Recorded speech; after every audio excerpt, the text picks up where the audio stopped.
नमस्कार लक्ष्मीर रोषे घर को आपण समस्त को स्वागत। आज आम बनवा गोटे हेल्दी रेसिपी जोटा कि पालंग परोटा। एबे तो शीत दिन आमको फ्रेश पालंग मिल जाव आ प्रचुर परिमाण पालंग एबे मार्केट रे मध्य मिलुची। आपण माने पालंग आणतु आ ताकू जेमती पारंतु सेमती रेसिपी बनई खांतु कहीं पालंग रे एते परिमाणर विटामिन अच्छी जोटा कि आम शरीर पर निहाती आवश्यक। जदि आपण घरे छोट पिला अछंती तो निहाती भाव में ये रेसिपी टी ट्राए करेंगे कहीं छोट पिला पालंग खाइबा को टिके नखरा देखा तो आपण एमती परोटा कर से बनई खाया दे पारंती। तो चलतु स्टार्ट करवा आज रेसिपी केमती कौन बनी कौन रही सब शेष विषय जाना।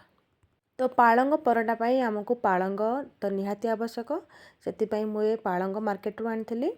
आमे कौन करवा ना प्रथमे पालंग को टिके बाछि नवा पालंग शाग को बाछि नवा जहाँ भी साथ अलिया मलिया जे सब बाहर कर नवा। तापर बाछि सारा पर ताकू भल भाव में 2 ରୁ 3 थर धोई नवा। धोई सारा पर ताकू आमे कौन करवा ना छोट छोट करके पूरा चुन चुन करके काटिबा। चुन चुन करी काटिले हमर पालंग जोटा आमे परोटा बनेवा सेटा पूरा अट्टा सांगे मिसी जीवो। तो आमे एटी कौन करवा ना पालंग को काटी सारा पर किछि पालंग को आमे एमती कटा अट्टारे पकई नवा आउ किछि पालंग को आमे तार पेस्ट बनैबा। तो किछि लोक कौन करती ना पालंग को खाली काटिकी परोटा बनै थांती आउ किछि लोक कौन करती ना तार पेस्ट बा प्यूरी करी परोटा करथांती। तो मु एठी कौन करछि ना दीटा जाक मेथड को अप्लाई करछि काटिकी पकई प्लस तार प्यूरी मध्ये पकई। तो आपण मैंने गोटे थर एमती ट्राए करेंगे देखिए बहुत ही बढ़िया लगे आमर पालंग परोटाटी खायापाई। तो प्रथम आमर कटा सरीगला तापर आमे कौन करवा ना तार प्यूरी बनैबा। तो प्यूरी बनैबा कौन कौन जिनस आमर दरकार चलते आमे देखि नबा। तो एटी कौन करवा ना किछि कटा पालंग आमे नै नबा गोटे ब्लेंडिंग जार रे। तापर आमे सेतिरे कटा कंचा लंका किछि रसुण आ आमर रहला टिके कटा अदा बस एति जिनस नहीं आमे ताको ब्लेंडिंग करनबा। रसुण आ कंचा लंका आमर अदा आमर बहुत ही बढ़िया टेस्ट दबो आमर परोटारे आपण माने निहाती भाव में ट्राए करेंगे। तो एबे आमर प्यूरी रेडी हो गला। एबे आमे परोटा पाई अटा चकटिबा। तो अटा आमे एठी गहम अटा नहींचे आपण माने चाहिए गहम अटा आ मैदा मध्य मिक्स करके नहीं पारे किंतु मैं एठी खाली गहम अटा नहींचे। तो से आमे स्वाद अनुसार टिके लुण नहीं नबा तापर टिके हल्दी पाउडर जीरा पाउडर धनिया पाउडर टिके लंका पाउडर दे नबा आउ टिके जुआणी को एमती हाथ में मकचिकी दे नबा आ तापर टिके 2 चम्मच तेल टिके दे नबा। तापर आमे जो कटा पालंग कटा पियाज आ कटा आमर धनिया पत्र सब जिन को भल भाव में प्रथम टिके मिसई नबा। तापर मिसी गला परे आमे सेतिरे जो प्यूरी रखिथिले बा जो आमर पालंगर पेस्ट रखिथिले एथिरे देइकरी आमे चकड़ी नबा।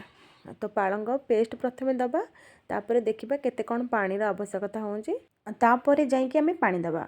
तो सडनली आपण माने पानी देइ देबेनी कहीं पानी आमे जदि सडनली दे दउचे सेटा पानी ही जीवो हमर भल भाव में डोटा बनी पारिबो नाही।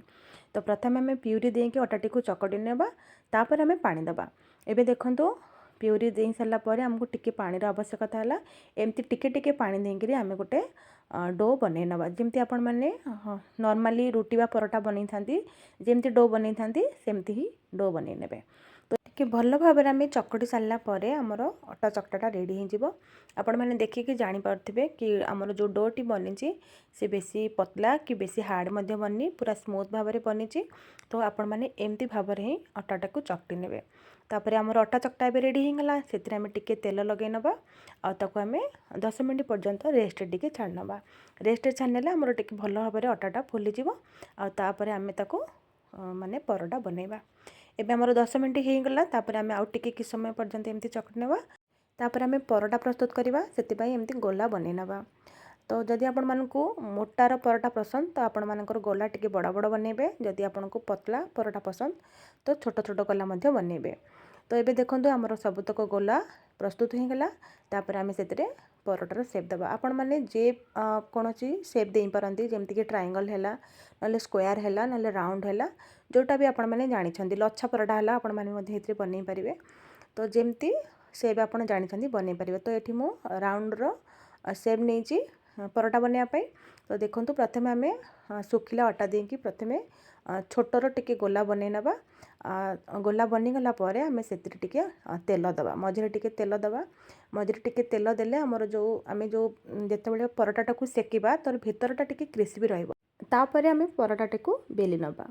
तो आपण मैंने ये देखूँ आम जो परटाटी को बेलुचे तार कौन सी जगह माने आमर मझे किसी क्राक आसुना, पूरा आराम से बेली ही जाऊँगी। तो आपण मैंने टिके अटा को जब भल भाव स्मूथली चकड़ी ने तो बहुत बढ़िया आगे आपणकर परटाटी बेली ही जीव। जदि अटारे टिके गड़बड़ी रहिबो तो मझरू क्राक आसीपे, तो एते भल आमर राउंड रे आम बेली पारिबा नाही। तो चकड़ला बेले आपण मैंने टिके ध्यान देके चकड़ी नेबे। एबे आमर गोटे संपूर्ण परटा बेली ही गला। तो एमती सेम प्रोसेस रे आम सबुतक पराटाटी को बेली नवा। तो देखो ये आमर केते पतला और केते सुंदर देखा जाउछ आमर पराटाटी। एमती भाव में ही सबुतक पराटा को बेली नवा। तो सबुतक पराटा बेली सारा पर आम आउ जो नेक्स्ट प्रोसेस को जीवा। तो आम ताको सेकी नवा। सेकियापाई आम ये गोटे तावा गरम करवा। तो तावा टिके गरम हो गला पर आम तापर परटाटी को पकेवा। आम सडनली तेल से आड करवा नहीं। प्रथमे आम तार दुई पट को भल भाव में सेकी नवा। तापर आम से तेल आड करवा। आपण मैंने चाहिए तेल रे बन पारती परटाटी को, नहीं तो बटर रे मध्य बन पारती। तो मुझे आपण मानक तेल बटर दुईटा जाक बनई देखी। तेल बटर दुईटा जाक भल लगी था पराटा सांगे, किंतु बटर आउ आमर पराटार कॉम्बिनेशन बहुत बढ़िया। आपड़ जेकोसी भी पराटा बनातु बटर जदि से थाए तो बहुत ही टेस्ट लगी था। तो बाकी आपण मानकर इच्छा आपण मैंने जो भी बनई पारे। तो एमती भाव में आम सबुतक पराटा को बनइबा। तापर आमर प्रस्तुत हो हेल्दी रेसिपी पालंग पराटा। तो निहाती भाव में आपण मैंने पालंग पराटा को बनातु, पूरा परिवार को खाइबा को दियंतु। कहीं पालंग रे प्रचुर परिमाण विटामिन जोटा आपणकर समस्त निहाती भाव में आवश्यक।